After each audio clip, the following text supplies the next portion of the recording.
Good afternoon, everyone. Now, there has been a lot of talk about longevity hedging in the past few years. 2014 was a record year with more than 25 billion pounds of longevity hedging deals done, including the famous BT deal.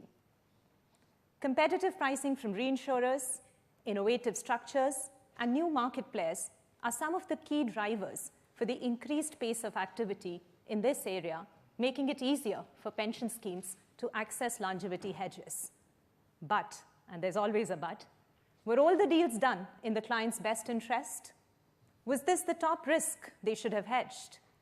Was the decision taken after looking through the implications on their strategy? Perhaps not always. Longevity risk is an easy risk to understand.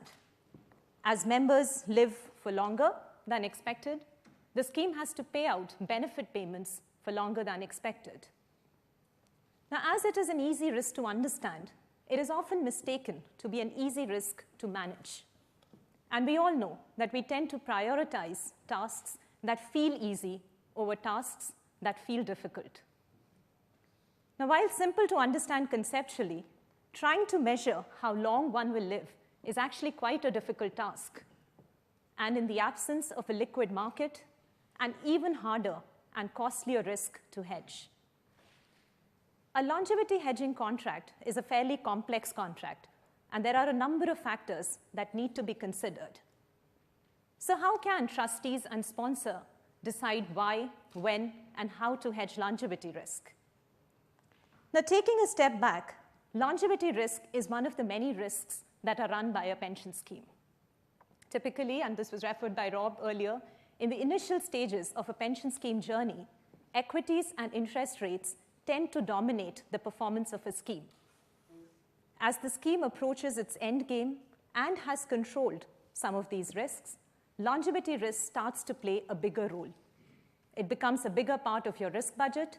It starts impacting the performance of the scheme. Entering into a longevity hedge minimizes the impact of an adverse move in longevity on the scheme.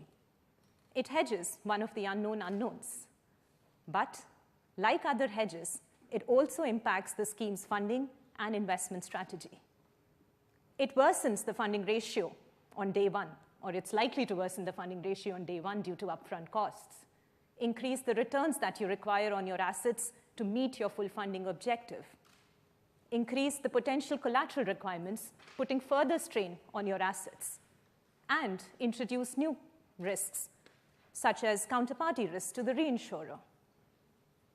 Therefore, the decision on how and when to hedge longevity needs to be integrated with the decision on all other market risks, rather than taken in an isolated way.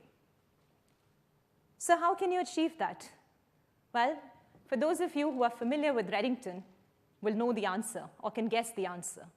You need a framework. You need a framework that allows you to do three things. One, quantify and compare longevity risk with the other risks that you're running in the scheme. So help you compare the amount of equity risk you are running versus longevity risk. Second, assess the impact of hedging longevity on your end game objective. So help you answer the question, what is the impact of the cost of hedging longevity on the required returns from my assets?